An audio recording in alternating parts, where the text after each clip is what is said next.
Gálatas capítulo 2, versículo 21.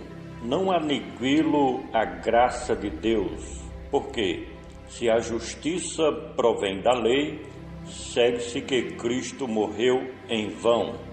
Começamos este comentário dizendo que Paulo afirmava categoricamente, pois que não havia lei que pudesse servir de medida transmissora de vida, e isso faria direta contradição com o que os judeus compreendiam acerca da função e das promessas da legislação de Moisés. Que um homem pudesse viver mediante a lei é uma hipótese distante da realidade, mas também como algo simplesmente impossível. No entanto, os judaizantes não compreendiam a questão sob este prisma, como também não era essa a opinião dos cristãos legalistas da Igreja Mãe de Jerusalém. O escritor declara que não aniquilava a graça. Anteriormente, o autor afirma ter se esforçado para destruir a lei, isso mesmo. Mas agora ele declara que não aniquilava a graça de Deus. Isso porque ele diz, dentro dos seus muitos escritos, que foi um dos grandes beneficiários desta multiforme graça de Deus. No pensamento de Paulo, os cristãos legalistas de Jerusalém, que procuravam aplicar as exigências da legislação de Moisés na vida dos seguidores do cristianismo, estavam trabalhando contra a aliança da fé em Cristo Jesus e o pacto da graça de Deus. Mas Paulo batalhava por essa graça de Deus, porque ele era testemunha da bondade de Deus para com todos os gentios. Conforme o que se aprende com o Evangelho de Cristo, a graça de Deus é um favor não merecido que o Criador dispensa em prol de todos aqueles que aceitam os parâmetros da nova aliança de Deus com a humanidade.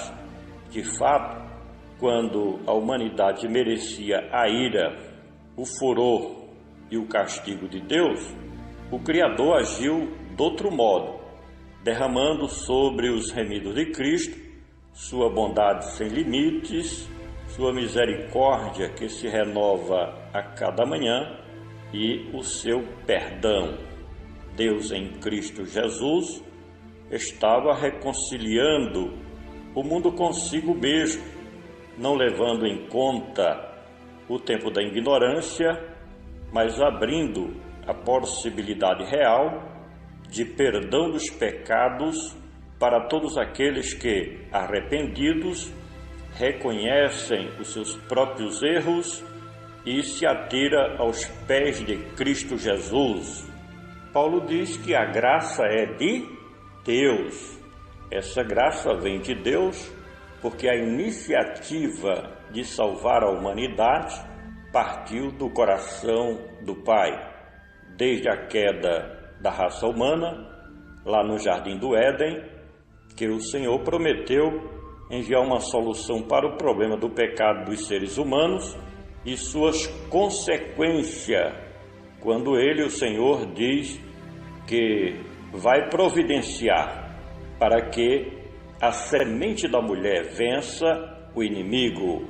São muitas as promessas messiânicas que Deus fez pelos seus profetas, ainda no tempo da velha dispensação.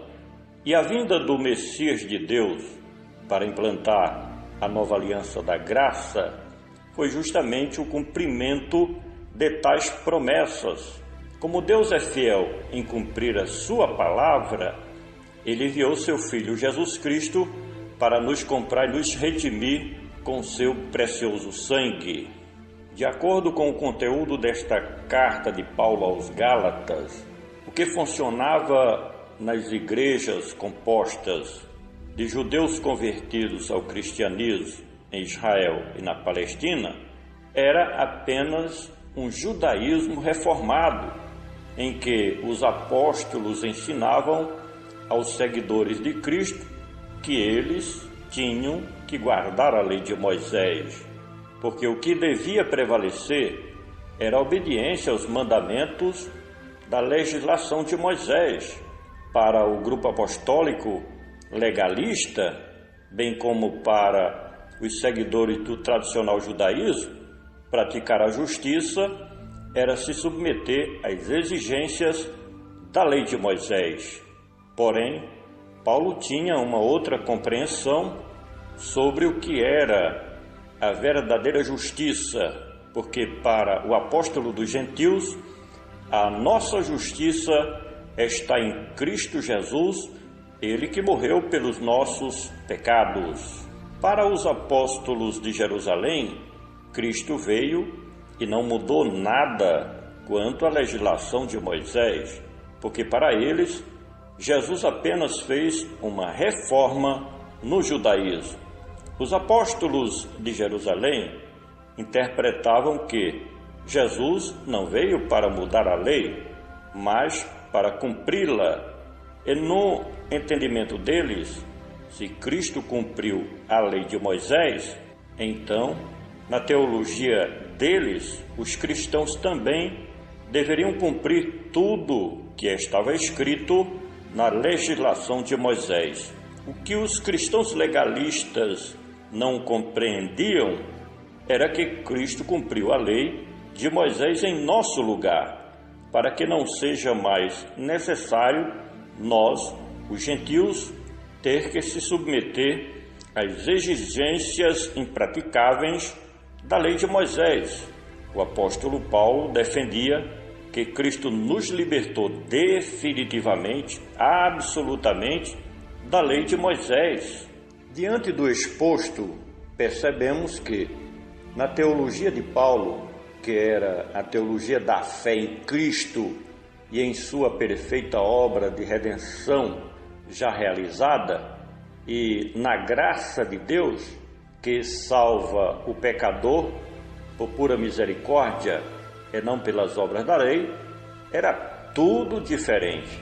Para Paulo, se alguém optasse pela lei de Moisés, estava renunciando à fé em Cristo e aniquilando a graça de Deus, e que sofreria grandes prejuízos e perdas em consequência disso. Para o apóstolo dos gentios, não tinha como reconciliar a lei com a graça. Ou alguém vivia para o antigo judaísmo, sem condições de cumprir a lei, ou então vivia para Cristo e com Cristo, para receber o perdão de Deus pela graça, ou Cristo ou a lei, ou o judaísmo ou a nova aliança da graça de Deus em Cristo Jesus. Se a justiça vem pelas obras da lei, então Cristo morreu em vão. Aceitar a lei de Moisés como meio de justificação era a mesma coisa que rejeitar a Cristo e a sua obra preciosa de reconciliação do homem com seu Criador. Voltar a guardar a lei de Moisés era a mesma coisa que dizer que o sacrifício expiatório do Cordeiro de Deus, Jesus Cristo, não valia absolutamente nada, ou a lei de Moisés, ou a morte propiciatória de Cristo, que produziu a reconciliação dos homens com Deus. Paulo não via como conciliar viver para Cristo e ao mesmo tempo guardar a lei de Moisés, ou uma coisa ou outra. Ou a fé em Cristo tinha resultado de redenção, ou a obra de expiação de Cristo não passava de um ato de sacrifício nulo. Concluímos este comentário dizendo que, se a minha salvação era tão difícil de realizar que exigiu a morte de Jesus Cristo, então todas as minhas boas obras, toda a minha retidão decorrente da lei, de nada servem. Seria eu tão insensato ao ponto de rejeitar a retidão de Cristo, que nada me custou, fazendo-me um tolo na tentativa de obter a retidão pelas obras da lei? É preciso dizer que todo aquele que busca a justiça separadamente de Cristo, ou pelas suas boas obras, ou por seus méritos, ou por satisfação diversas, ou por esforço pessoal, ou pela lei, rejeita a graça de Deus e despreza a morte de Cristo. Quem assim procede, rejeita o melhor de Deus, não passa de um insensato e está completamente fora da razão.